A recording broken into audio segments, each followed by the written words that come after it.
Na wanaongea vizuri mno. Ukimkuta meneja wa elimu ya mlipa kodi ndugu yangu Kayombo, ana ulimi wake, kauli yake tamu mno. Lakini kukikucha asubuhi vijana wake hawapo. Na vijana sio na watoa wapi, hawaeleweki, wakija ni tabu tupu Kariakoo hii. Tumewachoka.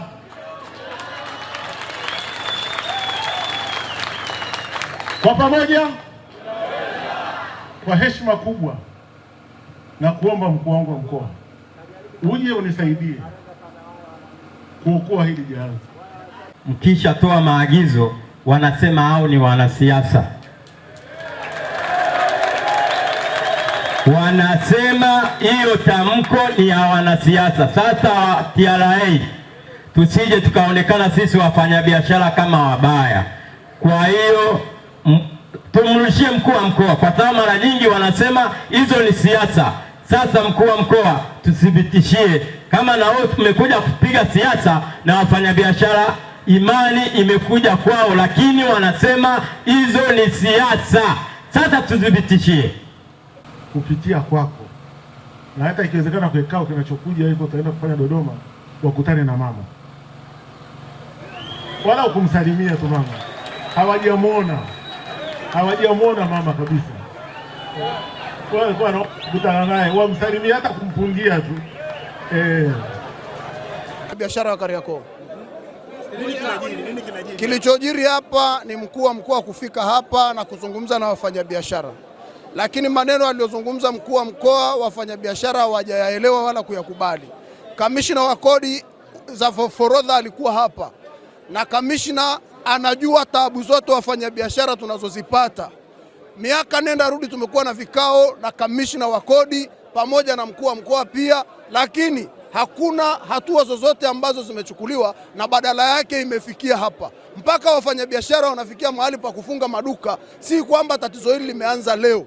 Tatizo hili liko miaka nenda rudi, limekuwa sugu. Na wafanyabiashara wanasema mwenye mamlaka pekee ya kutatua hili tatizo ni Rais wa Jamhuri ya Muungano wa Tanzania, Mama Samia Suluhu Hassan.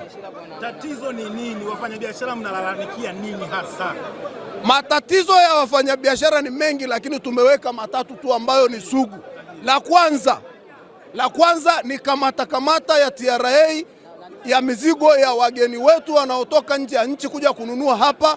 Yule mgeni ananunua mzigo, anakamatwa, anaambiwa lete risiti. Akionyesha risiti anaambiwa hii risiti haitoshi. Wageni wengine hawajui hata Kiswahili. Wao TRA wamejuaje kwamba hii risiti haitoshi? Hilo la kwanza. Jambo la pili tunalolalamikia ni swala la sheria mpya iliyokuja ya kusajili magala ama store tunazowekea mizigo. Mfanyabiashara ana chumba kidogo na ana kichumba kingine kidogo nyuma, anatunza mizigo yake, lakini serikali TRA wametaka wasajili na wapeleke ritani ya kila mwisho wa mwezi, wapeleke ritani ya mizigo iliyoko ndani. Hilo ni jambo jingine baya na ovu. Kuna ubaya gani store zenu zikisajiliwa? Asante sana. Ubaya uliopo katika kusajili store zetu, nambari moja, mfanyabiashara na mambo mengi yanayomkabili kwenye kichwa. Ana item 2000 ambazo ziko store.